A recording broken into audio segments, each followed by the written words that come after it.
তব শান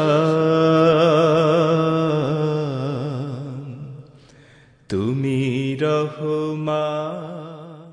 আসসালামু আলাইকুম ওয়া রাহমাতুল্লাহি ওয়া বারাকাতুহু। আলহামদুলিল্লাহি নাহমাদুহু ওয়া নাস্তাঈনুহু ওয়া নাস্তাগফিরুহু ওয়া নু'মিনু বিহি ওয়া নাতাওয়াক্কালু আলাইহি ওয়া নাউযু বিল্লাহি মিন শুরুরি আনফুসিনা ওয়া মিন সাইয়্যাতি আ'মালিনা। من يهده الله فلا مضل له ومن يضلله فلا هادي له ونشهد أن لا إله إلا الله وحده لا شريك له ونشهد أن سيدنا ونبينا وحبيبنا وشفيعنا ومولانا محمدا عبده ورسوله الذي أرسله بالحق بشيرا ونذيرا وداعيا إلى الله بإذنه وسراجا منيرا فقد قال الله تعالى في كلامه المجيد وفي فرقانه الحميد أعوذ بالله من الشيطان الرجيم بسم الله الرحمن الرحيم إن الله وملائكته يصلون على النبي يا أيها الذين آمنوا صلوا عليه وسلموا تسليما اللهم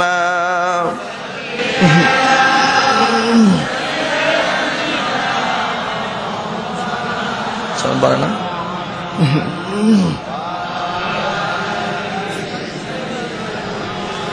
Maulana Muhammad Allahumma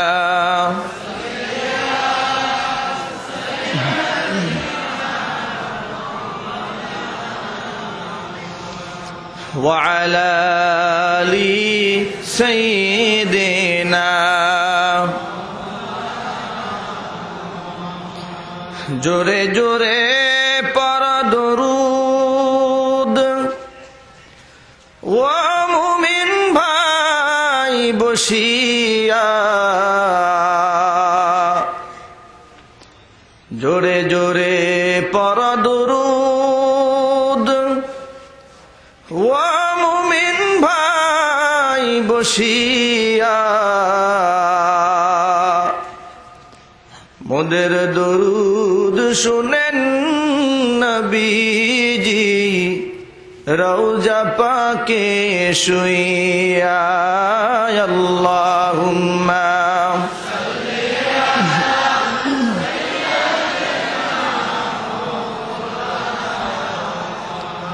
ওয়া আলা আলি সাইয়্যিদিনা মাওলানা। কোথায় রইলেন প্রাণের রাসূল আমাদের ছাড়িয়া?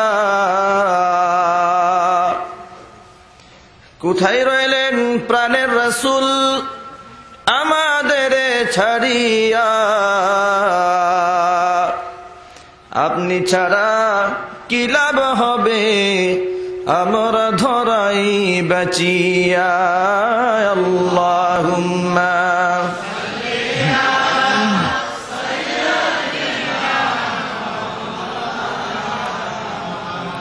ওয়া আলা আলি সাইয়্যিদিনা।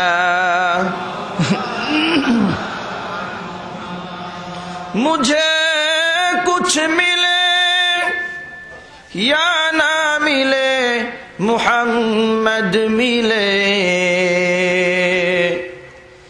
मुझे कुछ मिले या ना मिले मुहम्मद मिले।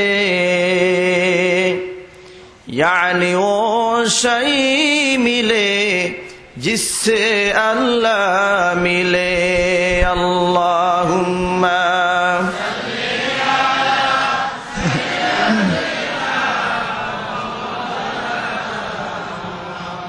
व अला आलि सय्यिदिना।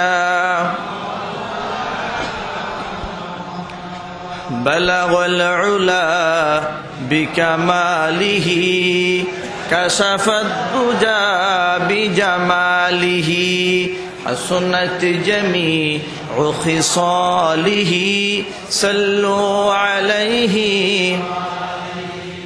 रहे मेरा मस्कन हवाली काबा। रहे मेरा मस्कन हवाली काबा। बने मेरा मदफन दियारे मदीना। बलगल उला बिकमालिही कशफत दुजा बिजमालिही हसनत जमीउ खिसालिही सल्लु अलैहि। उपस्थित ঐতিহাসিক আজকের এই সিরাতুন নবী সাল্লাল্লাহু আলাইহি ওয়াসাল্লাম মাহফিলের সম্মানিত সভাপতি মুআজ্জাজ উলামায়ে কেরাম, এলাকার বিভিন্ন মসজিদ থেকে আগত মুহতারাম আইম্মায়ে মাসাজিদ ও খুতবায়ে মাসাজিদ, বিভিন্ন মাদ্রাসা এবং শিক্ষা প্রতিষ্ঠান থেকে আগত মুআজ্জাজ আসাতিজা, আমার সামনে উপবিষ্ট এলাকার বিভিন্ন প্রান্ত থেকে আগত ছুটে আসা কোরআন ও হাদিস প্রেমিক আমার দিনদার ভাইয়েরা, পর্দার আড়ালে আমাদের সকলের শ্রদ্ধাভাজন মা ও বোনেরা, মহান আল্লাহ রব্বুল আলামিনের দরবারে দিলের সবটুকুন ভালোবাসা, মোহাব্বত, শ্রদ্ধা, আন্তরিকতা, একাগ্রতা, হৃদ্যতা উজাড় করে শুকরিয়া আদায় করছি, যিনি আমাদেরকে ইসলাম ও মুসলমানদের চরম দুর্দিনে, যে মুহূর্তে কোরআন হাদিসের মজমা জমানো এটা অনেক কঠিন কাজ, একটু কোরআন হাদিস নিয়ে বসা, এই আয়োজন করা অনেক কঠিন ব্যাপার। যে দেশে যে মুহূর্তে উলঙ্গ অর্ধলঙ্গ মেয়েরা রাস্তাঘাটে হাঁটে অবলীলায়, আর পরহেজগারেরা কলিজাটা হাতের মুঠোয় নিয়ে রাস্তায় ঘুরে বেড়ায়, বেলাল্লাপনা বেহায়াপনা করে নগ্ন ছবি রাস্তাঘাটে নগ্ন দৃশ্যতা প্রকাশ করে রাস্তায় চলাচল করা হয়, বাধা বিঘ্নতা দেওয়া হয় না, বুরকাওয়ালা মেয়েদেরকে টার্গেট করে জেলখানায় ভরা হয়। যে মুহূর্তে যাত্রা গানের অনুষ্ঠানে মেয়েদেরকে উলঙ্গ করে নাচানো হয়, যুবকদের চরিত্র ধ্বংস করা হয়, সেই জায়গায় 144 ধারা জারি হয় না। কিন্তু এই কোরআনের মাহফিলে হাজারো নজির 144 ধারা জারি হয়। বাস্তব না অবাস্তব? মিথ্যা একটিও বলেছি? সমাজের উল্টোটা বললাম না বাস্তবতা বললাম? সেই মুহূর্তে রজুমর পাড়াবাসী বড় মোহাব্বত করে প্রতি বছরের ন্যায় 2 দিন ব্যাপী সিরাতুন নবী সাল্লাল্লাহু আলাইহি ওয়াসাল্লাম মাহফিলের আয়োজন করে আপনাদেরকে কোরআন হাদিসের আলোচনা শোনার, আমাদেরকে করার একটি সুবর্ণ ব্যবস্থা করে দিয়েছেন, তৌফিক দিয়েছেন কে? আল্লাহ। এই জন্য সেই মহান আল্লাহ পাকের দরবারে শুকরিয়া আদায় করে সকলেই মুহাব্বতের সহিত বলুন আলহামদুলিল্লাহ। রব্বানা লাকাল হামদ হামদান কাসীরা তাইয়িবান মুবারাকান ফীহি। রব্বানা লাকাল হামদু কামা ইয়ানবাগি লিজালালি ওয়াজহিকা ওয়া আযীমি সুলতানিকা। প্রিয় ভাইরা আমার, এই মাহফিলে আমরা যারা এসেছি আমাদের সকলের নিয়ত ভালো। কিছু এখান থেকে আলোচনা করব, শুনবো এবং সেই অনুযায়ী আমল করব।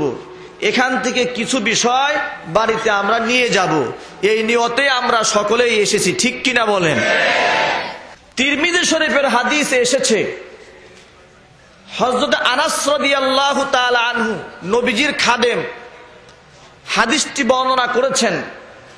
আন আনাস রাদিয়াল্লাহু তাআলা আনহু আন্নাহু قال قال رسول الله صلى الله عليه وسلم من خرج في طلب العلم فهو في سبيل الله أو كما قال النبي صلى الله عليه وسلم। হযরত আনাস রাদিয়াল্লাহু তাআলা আনহু বলেছেন, নবীজি বলেন, যেই ব্যক্তি দিন শিখার জন্য, কোরআন হাদিসের জ্ঞান আহরণ করার জন্য যেই ব্যক্তি ঘর থেকে বের হয়ে আসলো, ফাহুয়া ফি সাবিলিল্লাহ, ওই ব্যক্তি আল্লাহর রাস্তার মুজাহিদ হয়ে গেল। সুবহানাল্লাহ, আর জোরে বলেন। মান খরাজা ফি তলাবিল ইলম, ইলম অন্বেষণে বের হয়ে এসেছে, ফাহুয়া ফি সাবিলিল্লাহ, সে আল্লাহর রাস্তার মুজাহিদ। কার রাস্তার? জোরে বলেন। আমরা সকলেই মুজাহিদ। এই মুহূর্তে আমার আপনার কারো যদি ইন্তেকাল হয়ে যায়, এই অবস্থায় যদি দুনিয়ার জমিন থেকে বিদায় নিয়ে নেই, বাড়িতে ফিরে যাওয়ার আগ পর্যন্ত যদি মারা যায়, তাহলে একজন শহীদের যেই মর্যাদা, আল্লাহ রাব্বুল আলামিন সেই মর্যাদায় আমাদেরকে উঠাইয়া দিবে। এই জন্য এই মাহফিলে আসতে পেরে খুশি না বেজার? আরো জোরে বলেন, আবার বলেন আলহামদুলিল্লাহ। প্রিয় ভাইয়েরা, কোরআনে হাকিম মানুষের মূর্খতা, অজ্ঞতা, মানুষের মধ্যে দুর্বলতা, এগুলোকে নষ্ট করে তাওহীদ, ঈমান, একাত্মবাদ, শাখসিয়াত, ব্যক্তিত্ব, এগুলো মানুষের মধ্যে কোরআনে হাকিম প্রতিষ্ঠা করে দেয়। যার মধ্যে মানবতা থাকবে না, সে যদি কোরআনের কাছে আসে, সেই ব্যক্তির মধ্যে মানবতা চলে আসবে। যার মধ্যে আন্তরিকতা থাকবে না, মানুষের প্রতি মমত্ব বোধ থাকবে না, সে যদি কোরআনের কাছে আসে, আল্লাহ পাক কোরআনের বরকতে তার মধ্যে মমত্ব বোধের সৃষ্টি করে দেন। এই সেই কোরআন, যেই কোরআনের মধ্যে পৃথিবীর অদ্যপান্ত শুরু থেকে শেষ পর্যন্ত যত মানুষ পৃথিবীতে আসবে, সকল মানুষের সব ধরনের সমাধান এই কোরআনে আল্লাহ পাক দিয়েছেন। সুবহানাল্লাহ পড়েন। তামাম দুনিয়ার মধ্যে হাজারো মন এবং মস্তিষ্কের মানুষ থাকবে, হাজারো মতবাদের মানুষ থাকবে। কোন মানুষের ইচ্ছা জাগবে, আমি ইতিহাস পড়বো, ইতিহাস তার কাছে পড়তে ভালো লাগে। আল্লাহ পাক নবীজির উপর এমন একটি কিতাব নাজিল করে দিলেন, আর বলে দিলেন, নবী আমার, আপনার উপর এমন কিতাব নাজিল করে দিলাম, এই দুনিয়ার মধ্যে যারা ইতিহাস পড়তে ভালোবাসে তারা যদি কোরআনে কারিম খুলতে পারে, সঠিক ইতিহাস আমি কোরআন থেকে তাকে জানিয়ে দেব। কিয়ামতের আগে বিজ্ঞানের আবিষ্কার হবে। ঊনবিংশ শতাব্দী থেকে বিংশ শতাব্দী, একবিংশ শতাব্দীতে বিজ্ঞানের খুব বেশি চর্চা হবে। সেই জায়গায় বিজ্ঞান মনস্ক মানুষ যারা, তারা যদি কোরআনে কারিমের গাইডলাইনটা খুলে বিজ্ঞানকে তালাশ করে, এমন নিখুঁত বিজ্ঞানের তথ্য এবং তত্ত্ব আমি জানাই দেব, কিয়ামত পর্যন্ত যার দ্বিতীয় কেউ ভুল ধরতে পারবে না। সুবহানাল্লাহ। কোন কেউ যদি সাহিত্য চর্চা করতে চায়, কেউ যদি সাহিত্যের অঙ্গনে কাজ করতে চায়, ভাষাকে শুদ্ধ করতে চায়, কোন ব্যক্তি যদি তার কথার মধ্যে মাধুর্যতা আনতে চায়, সে যদি কোরআনের কাছে আসে, কোরআনের বরকতে ওই ব্যক্তিকে আমি আল্লাহ সাহিত্যিক বানাই দেব। কোন সুবহানাল্লাহ। কোরআনে হাকিমের কথা, এটা আমার বানানো বক্তব্য নয়। আল্লাহ পাক বলেছেন, ওয়ানাজ্জালনা আলাইকাল কুরআনা তিবয়ানাল লিকুল্লি শাই। ও নবীজি, ওয়ানাজ্জালনা আলাইকাল কিতাবা তিবয়ানাল লিকুল্লি শাই। নবীজি, আপনাকে এমন একটা কিতাব আমি দিয়ে দিলাম, তিবিয়ানাল লিকুল্লি শাই, যার মধ্যে দুনিয়ার শুরু থেকে শেষ পর্যন্ত যত কিছু দরকার, মানুষের যত কিছু প্রয়োজন আছে, সমস্ত প্রয়োজনের বর্ণনা আমি আল্লাহ কোরআনে কারিমে লিখে দিয়েছি। কোন সুবহানাল্লাহ। মুসলমানদের জীবনে কোরআন যথেষ্ট, ঠিক কিনা বলেন? আমরা অনেকেই বলে থাকি তাওরাত, জাবুর, ইনজিল তিনটি বড় বড় কিতাব, কোরআনটাও হলো কিতাব। কিন্তু এই কোরআনের বিশেষ একটা গুণ আছে। তাওরাত, জাবুর আর ইনজিল যেমন শুধু কিতাবুল্লাহ, এর মধ্যেই সীমাবদ্ধ, কিন্তু কোরআনে কারিম শুধু কিতাবুল্লাহ নয়, কোরআনে কারিম হলো কালামুল্লাহ। আরো জোরে কোন সুবহানাল্লাহ। তাওরাত আল্লাহর কিতাব, জাবুর আল্লাহর কিতাব, ইনজিল আল্লাহর কিতাব, কিন্তু কোরআন শুধু কিতাব নয়, কোরআন হচ্ছে কালামুল্লাহ, আল্লাহর বাণী। কোন সুবহানাল্লাহ। তাওরাত, জাবুর, ইনজিল আল্লাহর বাণী নয়, আল্লাহর কিতাব। এই জন্য তাওরাত কিতাব যখন আল্লাহ পাক নাজিল করেছেন, বিশাল বড় ফলকের মাঝে, 99টা ফলকের মাঝে তাওরাত কিতাবটা লিখে দিয়া আল্লাহ পাক হযরতে মূসা আলাইহিস সালাতু ওয়াস সালামকে তুর পর্বতে ডেকেছেন। মূসা আলাইহিস সালাতু ওয়াস সালাম তার বাহিনী নিয়ে পর্বতে গিয়েছেন। আল্লাহ পাক তাওরাত কিতাবের বিশাল বাইন্ডিং নাজিল করে দিলেন। উটের পৃষ্ঠে বুঝা বানিয়ে উটের উপর উঠাইয়া দিয়া তাওরাত কিতাবটা উম্মতের কাছে নিয়ে আসলেন। জাবুর যখন আল্লাহ পাক নাজিল করেছেন, কিতাব আকারে নাজিল করেছেন। ইনজিল যখন আল্লাহ নাজিল করেছেন, ওই ইনজিলটাও কিতাব আকারে কমপ্লিটলি ওকে বানিয়ে আল্লাহ পাক হযরত ঈসা আলাইহিস সালাতু ওয়াস সালামের কাছে নাজিল করেছেন। কোন সুবহানাল্লাহ। সবগুলো কিতাব আকারে নাজিল হয়েছে, কিন্তু এই যে কোরআনে কারীম, এটাকে আল্লাহ পাক কিতাব বানিয়ে নাজিল করেন নাই, আল্লাহ পাক নবীর সিনার মধ্যে একটা একটা করে নাজিল করে দিয়েছে। এটা কার বাণী? আবার বলেন, কালামুল্লাহ, আল্লাহ পাকের বাণী। আল্লাহ রাব্বুল আলামিন এই কালাম বিশ্ব নবীর দিলের মধ্যে দিয়ে নবীজিকে আল্লাহ পাক এক এক সময় এক এক কথা বলেছেন। আল্লাহর হাবিবকে লক্ষ্য করে আল্লাহ পাক বলেছেন, ও নবীজি, আপনি মনে করবেন না কোরআন দিলাম আপনার কপাল বন্ধ হয়ে গেল। কোরআনটা এই জন্য দিলাম, আপনার কপাল খুলে দেওয়ার জন্য আপনার প্রতি কোরআন নাজিল করেছি। তাহা মা আনজালনা আলাইকাল কুরআনা লিতাশকা।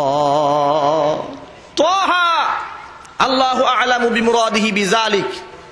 ও নবীজি, মা আনজালনা আলাইকাল কুরআন লিতাশকা। কোরআন কিন্তু এই জন্য নাজিল করি নাই যে আপনি হতভাগা হয়ে যাবেন, বরং কোরআন আপনার প্রতি এই জন্য নাজিল করলাম, কোরআনটা আপনার প্রতি আসবে, তামাম নবীদের উপর আপনার শ্রেষ্ঠত্ব চলে যাবে। সুবহানাল্লাহ। কোন শুধু মানুষের উপর না, শুধু মানুষের উপর শ্রেষ্ঠত্ব না, যত নবী এসেছে সব নবীদের উপর আপনার মর্যাদা উপরে উঠে যাবে। কোন সুবহানাল্লাহ। শুধু তাই নয়, মর্যাদা এই পর্যায়ে গিয়ে শেষ হয়ে যাবে না। মর্যাদা শুরু বেড়ে এই পর্যন্ত শেষ নয়। দুনিয়ার জমিনে যেমন সম্মানিত হয়ে যাবেন, আখিরাতের জমিনেও আপনি সম্মানিত হবেন এমন ভাবে বিশ্বনবী বলেছেন, ইন্নাল জান্নাতা হুররিমাত আলাল আম্বিয়া হাত্তা আদখুলাহা। বিশ্বনবী বলেছেন যে জান্নাত আল্লাহ পাক মুমিনদের জন্য বানিয়ে রেখেছেন, নবীদের জন্য আল্লাহ পাক জান্নাত বানিয়ে রেখেছেন। ওই জান্নাতের মধ্যে দুনিয়ার কোনো নবী প্রবেশ করতে পারবে না যতক্ষণ না পর্যন্ত আমি নবী মুহাম্মদুর রাসূলুল্লাহ সাল্লাল্লাহু আলাইহি ওয়াসাল্লাম ওই জান্নাতের মেহমান না হব। কোন সুবহানাল্লাহ। আবার বিশ্বনবী হাদিসের শেষ অংশে বললেন, এবার তো নবীর মর্যাদা গেল, এবার উম্মতের মর্যাদা। ওয়া ইন্নাল জান্নাতা হুররিমাত আলাল উমামি। অবশ্যই জান্নাত তামাম দুনিয়ার সব নবীদের উম্মতের জন্য হারাম হয়ে থাকবে। হাত্তা তাদখুলাহা উম্মতি। যতক্ষণ না পর্যন্ত ওই জান্নাতের মধ্যে আমি নবীর উম্মত দাখিল না হবে। আলহামদুলিল্লাহ পড়েন। ভাইরা কত কপাল, আমরা জান্নাতে যাওয়ার আগ পর্যন্ত অন্য কোন নবী কোন উম্মত জান্নাতে যেতে পারবে না। আমাদের দাম কম না বেশি? জুড়ে বলেন, কম না বেশি? অনেক বেশি। শুকরিয়া আদায় করেন, জ্ঞান আহরণ করেন কোরআন থেকে। কোরআনের কাছে আসেন, দেখবেন আপনি সব পাবেন। কিছু কিছু মানুষের অভ্যাস এই রকম আছে, তারা এই উপন্যাস পড়তে খুব ভালোবাসে। স্কুল কলেজ ইউনিভার্সিটিতে হাজারো লেভেলের ছাত্র দেখবেন, কেউ উপন্যাস পড়ছে, কেউ তাফসীর পড়ছে, কেউ হাদিস পড়ছে, কেউ গল্পের বই পড়ছে, আবার কেউ পত্রিকা থেকে কার্টুন পড়তেছে। ঠিক কিনা? এক একজনের মেজাজ এক এক রকম। আল্লাহ পাক নবীকে লক্ষ্য করে বলছেন, ও নবীজি, আপনি মানুষকে বলেন, ও মানুষেরা, তোমরা কিসসা শুনতে চাও, ঘটনা শুনতে চাও, পৃথিবীর সর্বোৎকৃষ্ট সত্য ঘটনা আমি আল্লাহ তোমাদেরকে শোনাবো। সুবহানাল্লাহ। কোন ঘটনার বর্ণনাকার যদি আল্লাহ হন, সেই ঘটনার মধ্যে মিথ্যা হওয়ার কোন সুযোগ আছে? জুড়ে বলেন, আছে? মিথ্যা হওয়ার কোন সুযোগ নাই।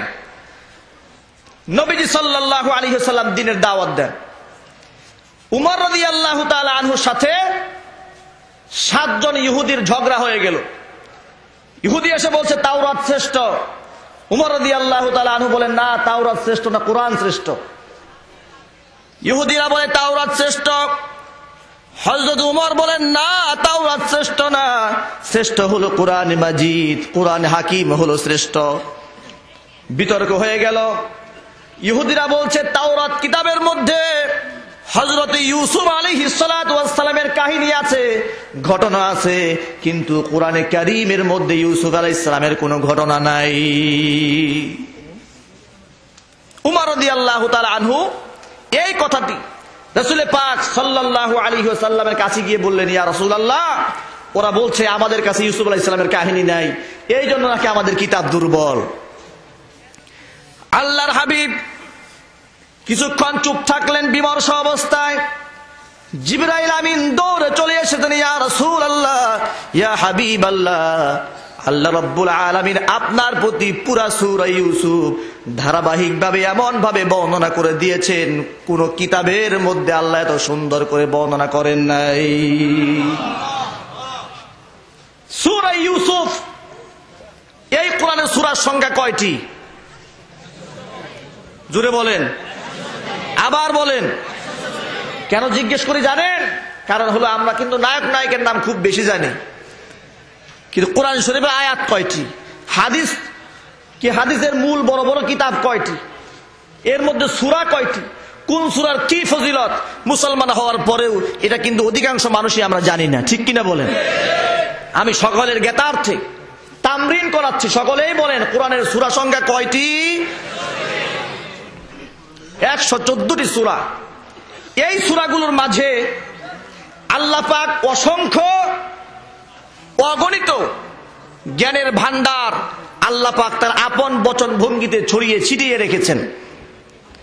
এই কোরআনের মধ্যে আল্লাহ পাক ইতিহাস বর্ণনা করেছেন, কোরআনের মধ্যে আল্লাহ ভূগোলের বর্ণনা দিয়েছেন, রাষ্ট্রবিজ্ঞানের বর্ণনা দিয়েছেন, সমাজ বিজ্ঞানের বর্ণনা দিয়েছেন, জ্যোতির্বিজ্ঞানের বর্ণনা দিয়েছেন। এই কোরআনের মাঝে আল্লাহ পাক আকাশ মণ্ডলী, নবমণ্ডল, ভূমণ্ডল সমস্ত কিছুর বর্ণনা আল্লাহ কোরআনে হাকিমের মধ্যে দিয়েছেন। কোন সুবহানাল্লাহ। কোনো কিছুর কম নাই, সব কোরআনে আছে।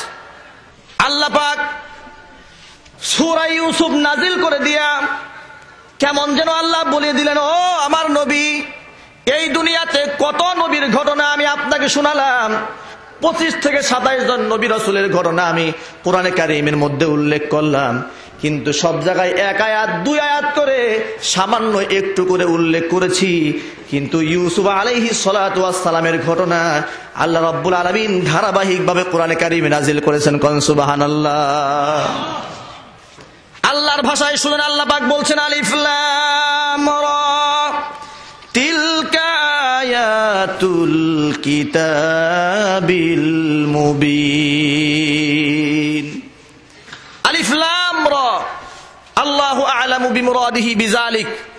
এটার অর্থ আমরা কেউ জানি না।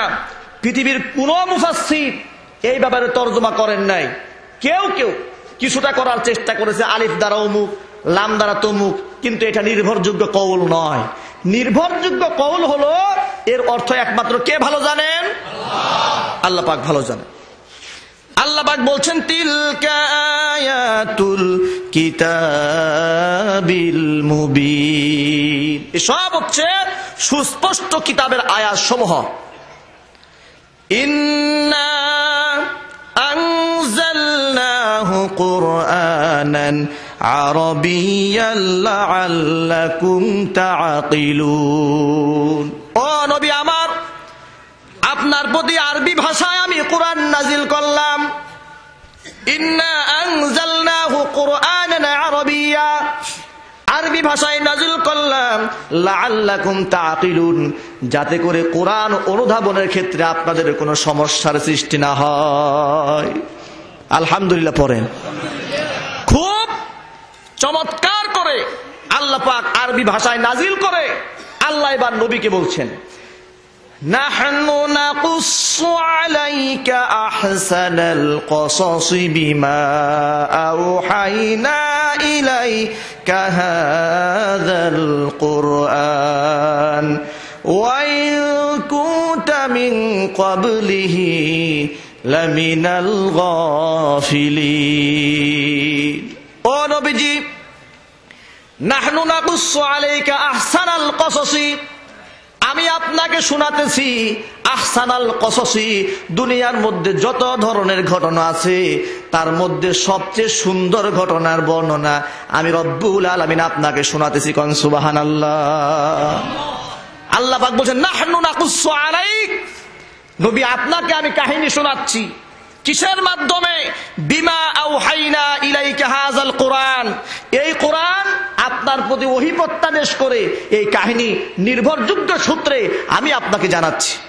আল্লাহ পাক বলছেন, ওয়া ইন কুনতা মিন ক্বাবলিহি লামিনাল গাফিলিন, এর আগে আপনি এই ব্যাপারে আপনি অনবগত ছিলেন, আপনি এই ব্যাপারে কিছুই জানতেন না। নবীজি জানতেন? যদি বলেন জানতেন। এটা এজন্য জিজ্ঞেস করছি, আল্লাহ পাক নবীকে বলছেন, ও নবীজি, এই যে কাহিনী আপনাকে আমি শোনাচ্ছি আপনি এক সময় জানতেন না, আমি ওহীর মাধ্যমে আপনাকে অবগত করছি। তাহলে নবীজি অ্যাডভান্স কিছু জানেন না, অতীতের কিছু নবীজি অ্যাডভান্স জানতেন না। আল্লাহ পাক ওহীর মারফতে যতটুকুন জানিয়েছেন নবীজি ততটুকুনি জানেন, অতিরিক্ত নবীজি জানতেন না। ঠিক কি না? তাহলে যারা বলে নবীজি গায়েব জানেন, গায়েব জানেন কে? এতগুলি মানুষ আপনারা যেইভাবে আল্লাহ বলে জবাব দেন, এই জন্যই তো পুলিশ আপনাকে পেটায়। এই জন্যই পেটায়, কারণ মুসলমানদের মধ্যে নেফাক পয়দা হয়ে গেছে। মুসলমানরাই মুসলমানের দুশ্মন। মুসলমানদের মধ্যে যদি ইসলাম থাকতো, পুলিশের বাবার ক্ষমতা ছিল না মুসলমানদেরকে আঘাত দেওয়া। জবাব দিবেন মুসলমানের মতো, ইমানদারের মতো, সাহস পাবে না। কোন বাতিল, কোন কাফের, কোন মুশরিক, কোন মুরতাদ মুসলমানের উপর চোখ রাঙাইয়া ততক্ষণ কথা বলতে পারবে না যতক্ষণ মুসলমানদের ঈমান থাকবে। ঠিক এই জন্য আওয়াজ দিবেন মুসলমানের মতো। হিজরা মার্কা আওয়াজ শুনতে চাই না, না পুরুষ না মহিলা। এখানে আমার সামনে সবগুলি পুরুষ, ঠিক কিনা? নাকি মহিলা টহিলা আছে? আবার সব পুরুষ। মহিলারা পর্দার আড়াল থেকে আওয়াজ শুনছেন, তারা কথা শুনছেন পর্দার আড়াল থেকে। এই জন্য আমি কিন্তু বারবার প্রশ্ন করি পুরুষদেরকে, মহিলাদের প্রশ্ন করতেছি না। এই জন্য পুরুষের মতো জবাব দিবেন, ফ্যাস ফ্যাস আওয়াজে, ঘের ঘের আওয়াজে জবাব দিবেন না। মহিলারা আস্তে আওয়াজে কথা বলবে, এটা আদব। আরে বাবা, দুনিয়ার ক্ষেত্রে যদি এত স্লোগান আপনারা দিতে পারেন, যে স্লোগান আপনারা রাস্তায় নেমে মাঝে মাঝে দেন, বাবারে বাবা, 3 জন মানুষের স্লোগান শুনে মনে হয় সাতকানিয়ার পুরো এলাকা দখল হয়ে গেছে, ঠিক কিনা? এর নমুনা হলো কিছুদিন আগে এই নাস্তিকরা যখন হরতাল দিল, নাস্তিক চিনেন তো? তাহাজ্জুদের নামাজ পড়ে নিয়মিত, না নিয়মিত তাহাজ্জুদ পড়ে, 5 ওয়াক্ত নামাজের সামনের কাতারে গিয়ে দাঁড়ায়। এরা যেদিন হরতাল দিল, ওই দিন আমার প্রোগ্রাম ছিল কুড়িগ্রামে। কোথায়? কুড়িগ্রাম। হাতে গোনা 10 জন মানুষ, তাও এরা রাস্তাঘাট থেকে ক্রয় করে নিয়ে আসছে দিন মজুর, কামলা। আমাদের ওদিকে কামলা বলে, আপনারা কি বলেন? হ্যাঁ, দিন মজুর। এদেরকে ভাড়া করে এক একজনকে হয়তো 100 করে টাকা দিছে, যে তুই আমার পিছনে দাঁড়া। লাল পতাকা একটা হাতে দিয়া মুসলমানদের বিরুদ্ধে স্লোগান দিতেছে, আর রাস্তায় রাস্তায় হাঁটতেছে। আমি রাস্তায় দাঁড়ায় মনে মনে হাসি, যে কি ইমানদাররা সব চতুর্পাশে দাঁড়ানো, আর নাস্তিক মুরতাদরা একটা এই পতাকা নিয়ে 5-7 জন যায়, ভিতরে ভয়ও লাগে না। এই মুসলমানদের মুখে যদি খালি একবার যদি বলতো নারায়ে তাকবীর, যদি খালি বলতো, এই পতাকা মতাকা ফালাইয়া যে কই যাইতো নিজেও টের পাইতো না, ঠিক কিনা কন? বলতে হইতো না পিটামু, এরা বুঝতো অবস্থা খারাপ। তাকবীর শুনলেই কাফেরদের অন্তরে জ্বালা হয়, আর মুমিনের ঈমান তাজা হয়, ঠিক কিনা বলেন? এই জন্য মজবুতির সাথে কথা বলবেন। আমি বলছিলাম, আল্লাহ পাক নবীকে বলছেন, ও নবীজি, আপনি কিন্তু জানতেন না, আমি আপনাকে জানাচ্ছি ওহীর মাধ্যমে। এই আয়াত প্রমাণ করে ওহী আসার আগ পর্যন্ত এই বিষয় সম্পর্কে নবীজি জানতেন? জুড়ে বলেন, জানতেন? এরা বলে নবীজি গায়েব জানেন। গায়েবের মালিক কে? আলিমুল গায়বি ওয়াশ শাহাদাতি হুয়ার রহমানুর রহিম। গায়েবের ব্যাপারে সব কিছু মহান রব্বুল আলামিন রহমান দয়াবান আল্লাহ পাক জানেন। নবীজিকে আল্লাহ পাক যতটুকুন জ্ঞান দান করেছেন, অতটুকুনের মাধ্যমে নবীজি আমাদের শিখাইছেন, কোন আলহামদুলিল্লাহ। তবে নবীকে আল্লাহ যা দিয়েছেন, নবীজিকে আল্লাহ পাক যতটুকুন দিয়েছেন, তামাম বিশ্বের সব মানুষ মিলেও এতটুকুন পায় নাই। এটাই হলো আসল কথা, ঠিক কিনা কন? নবীজি একা তার ভান্ডারে আল্লাহ পাক যা দিয়েছেন, বিশ্বের সব মানুষের জ্ঞান একত্রিত করলেও নবীজির আকলের সামনে, জ্ঞানের সামনে, নবীজির বিজ্ঞানের সামনে কিয়ামত পর্যন্ত যত বিজ্ঞানী আসবে, সব বিজ্ঞানীকে এক পাল্লায় উঠায় দিবেন। আর নবীজি কোরআনের মাধ্যমে যতটুকুন জানতে পেরেছেন, বিজ্ঞানের যতটুকুন থিওরি নবীজি দিয়েছেন, নবীজির থিওরি গুলো রাখবেন। বিজ্ঞানের আবিষ্কার একজন আবিষ্কার করলো, 5 বছর পরে এসে বলবে ওর আবিষ্কার হয় নাই, ঠিক কিনা কন? কিন্তু কোরআনের ক্ষেত্রে হয় নাই বলার কোন শব্দ নাই, বরং কোরআন যা বলেছে সেটাই চিরন্তন, সেটাই হলো সঠিক, থাকবে কিয়ামত পর্যন্ত, না তারপরেও? কিয়ামত পর্যন্ত নয়। কোরআন হচ্ছে আল্লাহ পাকের সিফাত। আল্লাহ যতদিন থাকবে কোরআন ততদিন থাকবে। সুবহানাল্লাহ কন। আল্লাহ কতদিন থাকবে? কিয়ামত পর্যন্ত। কতদিন? আল্লাহ পাক যেমন চিরস্থায়ী, কোরআনটাও সিফাত আল্লাহ পাকের চিরস্থায়ী। সুবহানাল্লাহ কন। কিয়ামত পর্যন্ত যদি শেষ হয়ে যেত, যখন কিয়ামত সংগঠিত হয়ে যেত, কোরআনে কারিমের কোনো অস্তিত্ব থাকতো না। যেমন তাওরাত জাবুরের অস্তিত্ব শেষ হয়ে গেছে, কিন্তু কোরআনে কারিমের অস্তিত্ব তখনও থাকবে। জান্নাতের মধ্যে আল্লাহ রাব্বুল আলামিন সব মানুষকে একত্রিত করে দিবেন, কোন সুবহানাল্লাহ।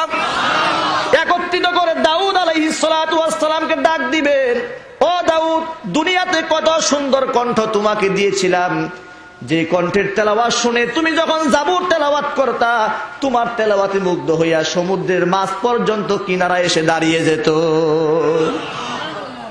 ও দাউদ, তোমার শুনলে পাখি উড়ে যেতে পারতো না, গাছে বসে পড়তো।